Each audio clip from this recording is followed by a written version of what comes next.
Hey guys, this is Holland with the Wolverine.com, and we're back with another episode of Recruit of the Week. Before we highlight this week's player, I want to invite you guys to subscribe to the Wolverine.com right now, just $10 until next football season. That gets you premium insider information on Michigan recruiting, Michigan football, Michigan basketball. Again, that's $10 until next August. I also want you guys to subscribe to the Wolverine YouTube channel. If you haven't already, we're dropping new content every day, and that is completely free.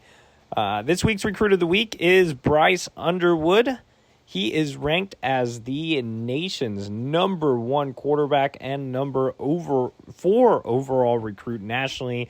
Per the On3 consensus, Michigan hosted a number of big-time recruits last weekend for its big win over rival Michigan State, including Underwood. In fact, Michigan had 3 top 100 2025 signal callers on campus in Underwood, Ryan Montgomery, and Cutter Boley. Underwood being ranked the highest out of all of them, obviously, as the top quarterback in 2025. I've had a chance to see Bryce for a couple of years now. Last year, he really popped off on the scene, led Belleville to a state title as a 14-year-old. This offseason, he was extremely impressive, and what really stands out about Bryce right away is you see his size. I mean, 14-year-olds, I think he just turned 15 not too long ago, but at the time he was 14 when the 7-on-7 club circuit started, and 14-year-olds are not supposed to really look like that. Honestly, he could have been playing 15U, and he was out there playing 18U, top level, obviously. But, man, he is just such a physically imposing prospect. I talked to his quarterback trainer, Donovan Dooley, and I was like, who would you compare him to? He said Vince Young.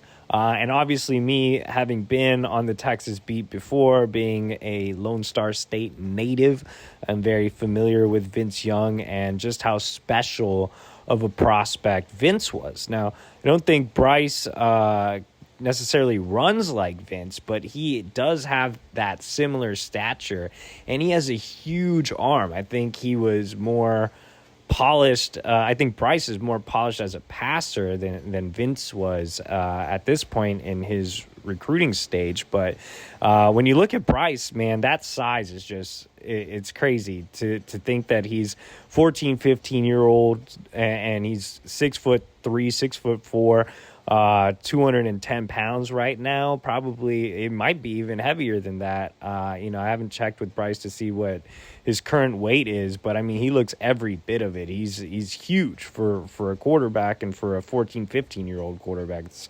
unfair if he wasn't, if he were to be competing with the 15Us. But aside from just his massive size and his frame, which can still carry more weight pretty easily, I mean, he's a muscular dude, is just his arm strength, man. He has a cannon for an arm. He can launch it down the field with ease. When I saw him on the 7-on-7 circuit, and I saw him play live last year as well, in-game as a freshman varsity starter.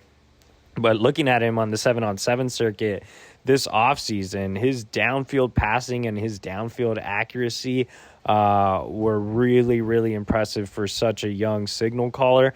I do think Bryce is continuing to develop just from a pure technical standpoint. There are some things he can continue to fix in regards to just his throwing motion and his feet, but you're seeing that improve, and there's still a long way to go. Like I said, he has a private quarterback trainer, Donovan Dooley, who has done a great job with him.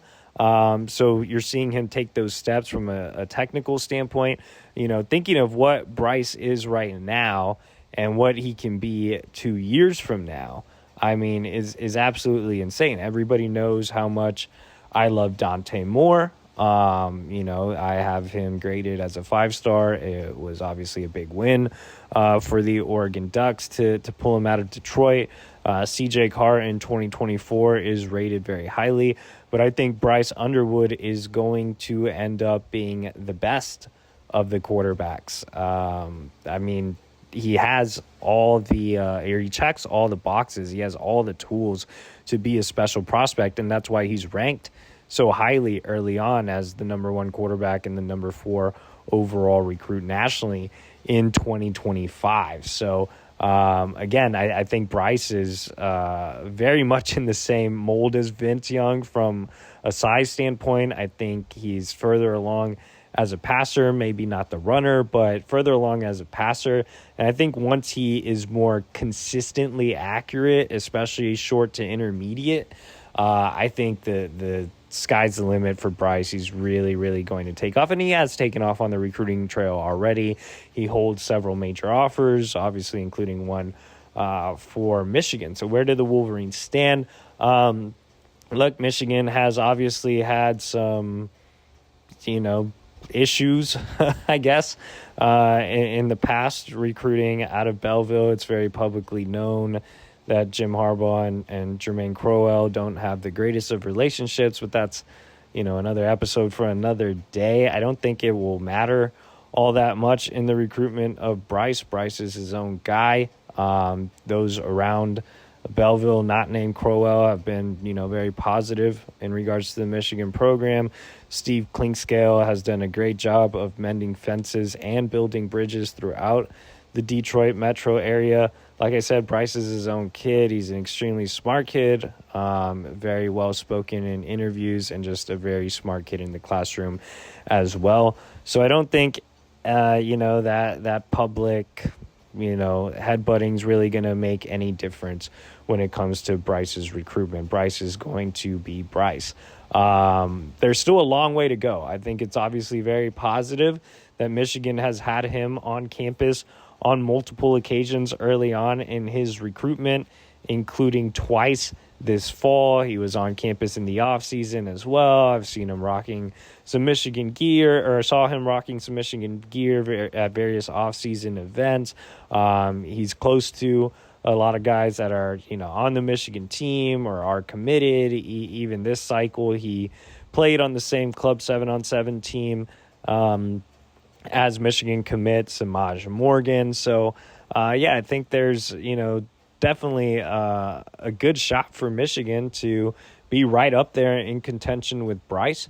But I do think Bryce has a wandering eye. I don't think it's a guarantee that he's going to stay in the region. I know when I've talked to Bryce in the past, he's been really interested in some programs down south. So I think, if schools like Alabama or Georgia make a really big run for him, I think he'll definitely take a closer look at those schools for sure. But I think it's so early that Bryce is still very open with things. But Michigan obviously going all in 2024 with Jaden Davis, but they are already in contact with plenty of elite signal callers in 2025. And even if Michigan does land Davis in 2024, you have to remember that Michigan has gone back-to-back cycles with project quarterbacks. In 2022, they landed Jaden Denegal and Alex Orji.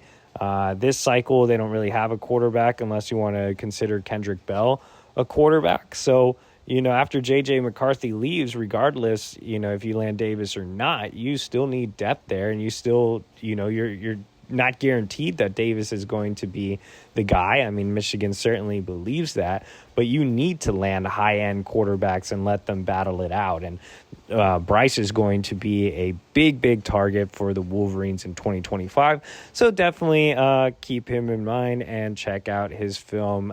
He, again, is very impressive. I'm sure you will enjoy the highlights. That is our show today, guys. For more recruiting information, visit updates from last weekend and all that good stuff. Again, subscribe to thewolverine.com right now, just $10 until next football season.